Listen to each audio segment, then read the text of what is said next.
this video I'm going to show you how to make the two small asymmetric bricks pattern on a 3x3, and the algorithm is U2, F, U prime, L prime, U,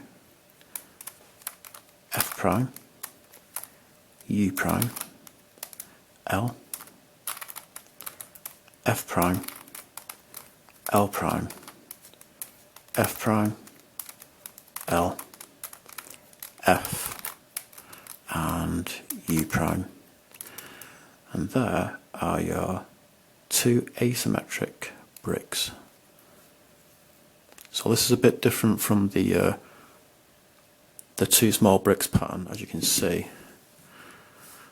When we flip the cubes over, like that, you can see this is a bit different. Thanks for watching.